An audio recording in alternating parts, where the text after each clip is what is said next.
갑작스럽게 나타나 농작물이나 산림에 피해를 주는 외래해충을 돌발해충이라 부르는데 교통이 좋은 원주 횡성 지역을 중심으로 발생 지역이 확산되고 있습니다. 대출을 해주겠다는 카카오톡 메시지를 받고 대출을 신청했다가 나도 모르게 보이스피싱 범죄에 가담하는 황당한 사례가 확인되고 있습니다.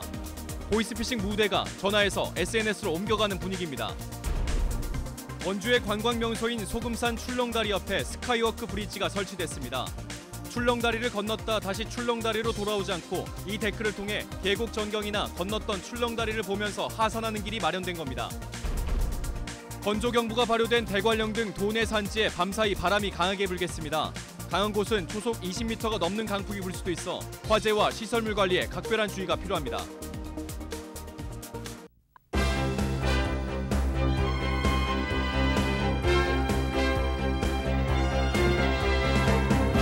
안녕하십니까. 뉴스데스크 원주입니다. 헝가리 유람선 침몰 사고와 관련해 강릉에 사는 부부가 탑승자로 확인돼 정부가 생사 여부를 확인 중입니다.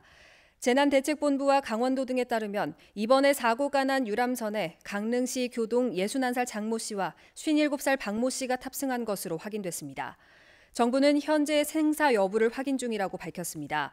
강원도는 피해자 가족과 연락망을 구축하고 강릉시청 공무원 1명을 전담으로 배치해 가족들을 지원하고 있습니다. 갑작스럽게 나타나 농작물이나 산림에 피해를 주는 외래 해충을 돌발 해충이라고 부르는데요. 포근한 날씨 탓에 겨울에도 죽지 않고 살아남으면서 개체수가 급증하고 있습니다. 김진아 기자입니다. 나뭇가지에 손톱보다 작은 흰색 벌레가 다닥다닥 붙어 있습니다. 나무 수액을 빨아먹어 수세를 약하게 하고 배설물로 나뭇잎과 과일에 그을은 피해를 주는 미국 선녀벌레입니다. 도내에서는 이런 돌발 외래 해충이 지난 2012년 원주에서 처음 발견된 이후 9개 시군으로 발생지가 확산되고 있습니다. 지난 2016년 2헥타르에 그쳤던 갈색 날개 매미충은 2년 만에 70배가 늘었고 가지 안에 알을 낳아 월동란 제거가 어려운 미국 선녀벌레의 경우 20배 증가해 지난해 522헥타르에 피해를 입혔습니다. 올해는 개체수가 더 늘어날 전망입니다. 겨울에도 폭설이나 큰 한파가 없다 보니 돌발해충이 낳은 알들이 죽지 않아 높은 부화율을 보이고 있습니다. 올 초 월동란 조사 결과 116.5헥타르로 3년 전보다 3배 증가했고 부화율도 작년보다 20% 이상 증가했습니다.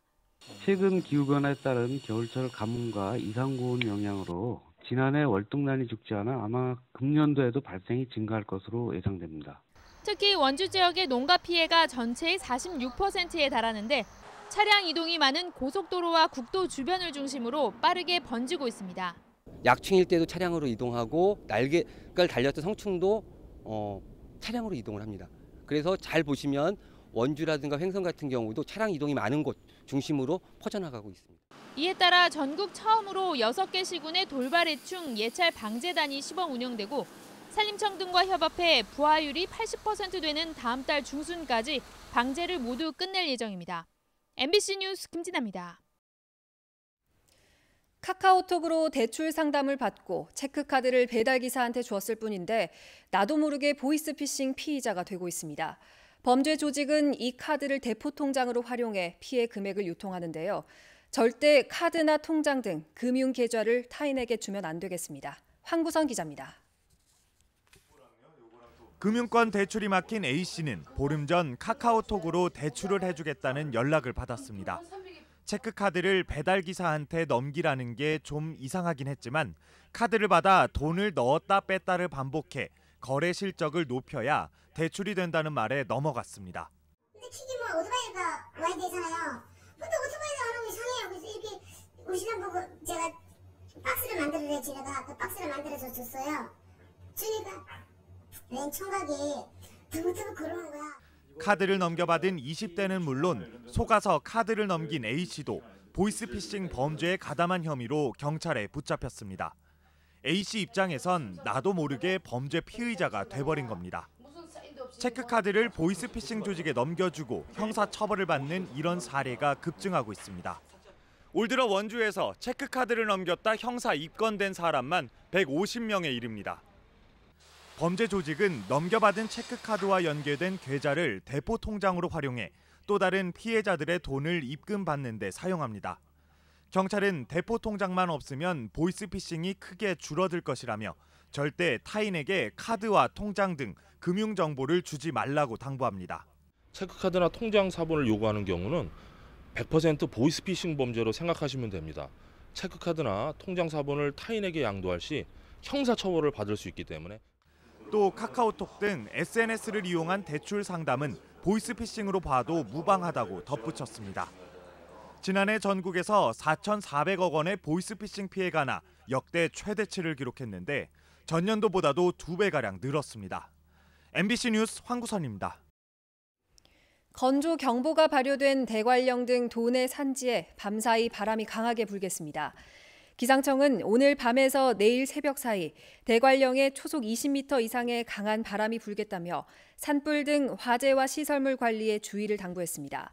당분간 비 예보가 없어서 건조한 날씨 속에 화재 위험이 높아지고 있습니다. 원주의 내일 아침 기온은 15도로 일교차가 10도 이상 벌어지는 날씨가 이어지겠습니다. 원주의 관광 명소인 소금산에 출렁다리에 이어 스카이워크 브릿지가 놓여 이번 주말에 개통됩니다. 원주시는 사업비 11억 원을 들여 소금산 출렁다리 인근 등산로 334m 구간에 최고 높이 11.5m의 보행 데크와 다리를 설치해 연결했다고 밝혔습니다. 이로써 출렁다리를 건넜다 다시 출렁다리로 돌아오지 않고 보행 데크를 통해 원점으로 돌아올 수 있게 됐습니다. 또 간현 계곡의 전경뿐 아니라 출렁다리 전체 조망도 가능해졌습니다. 최근 감사원이 강릉시의 국장급 인사에 대해 기관 주의를 촉구하는 등 시정 운영이 도마 위에 오르고 있습니다. 인사 행정뿐만 아니라 기관 운영도 잡음을 일으키며 비판이 쏟아지고 있습니다. 보도에 조규환 기자입니다. 지난해 7월 민선 7기가 출범한 이후 김한근 강릉시장은 국장급 인사를 단행했습니다.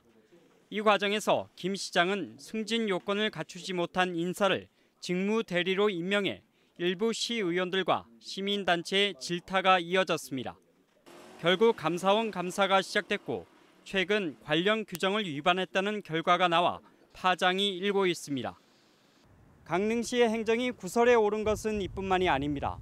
인사와 기관 관리에 있어서도 잡음이 끊이지 않고 있습니다. 간부 공무원이 공무상 비밀누설 혐의로 징역 1년의 검찰 구형을 받았는데 직원들을 상대로 탄원서를 받고 있어 물의를 일으키고 있습니다. 이런데도 강릉시는 직무에서 배제하기는커녕 오히려 감싸기에 급급하다는 지적이 나오고 있습니다. 여기에다 산하 기관인 강릉관광개발공사의 사장은 2차례 공모 과정을 거치고서도 대상자가 없다며 행정국장을 겸임 발령냈습니다. 또 20년간 시설 운영을 위탁했던 강릉시 자원봉사센터를 직영하겠다고 밝혀 종사자들의 반발을 샀습니다. 이렇다 보니 공무원 노조도 성명을 내고 책임 있는 사과와 올바른 시정을 촉구하고 있습니다. 강릉시장이 조합원들하고 좀 불통이 좀 요지가 많고 또 저희가 기존의 강릉시와 지부가 함께 그 인사 시스템을 어렵게 좀 만들어 왔던 부분이 있습니다. 그런 부분이 한순간에 좀 무너져 있던 상황이고 공직사회 안팎의 비판에도 불구하고 강릉시는 정확한 해명 없이 미온적인 자세를 보여 원성이 더 커지고 있습니다. MBC 뉴스 조규환입니다. 원주시가 공직자가 지켜야 할 행동 기준을 담은 신목민심서를 발간했습니다. 이 책에는 다산 정약용 선생의 목민심서에서 중요한 부분을 인용해 공직자의 바람직한 몸가짐과 마음가짐 등 기본적인 지침이 담겨 있으며 공직 생활에서 흔히 발생할 수 있는 40가지 상황을 통해 공직자가 지켜야 할 행동 규범과 행동 기준을 제시하고 있습니다. 신목민심서는 위민, 청렴과 공정 등 모두 7장으로 구성돼 있으며 원주시 전 직원에게 배부됐습니다. 제20회 원주 장미축제가 내일 전야제를 시작으로 다음 달 2일까지 원주시 단계동 장미공원에서 열립니다. 원주시 시화인 장미를 주제로 단계동 주민들이 자발적으로 마련하고 있는 장미축제는 올해 복고를 테마로 청소년 댄스 페스티벌, 가요제, 사생대회 등 다양한 프로그램을 선보입니다. 특히 올해 축제는 지난 1월에 정비를 마친 장미공원에서 열리며 벽천 분수와 장미밭, 야간 조형물 등도 만나볼 수 있습니다.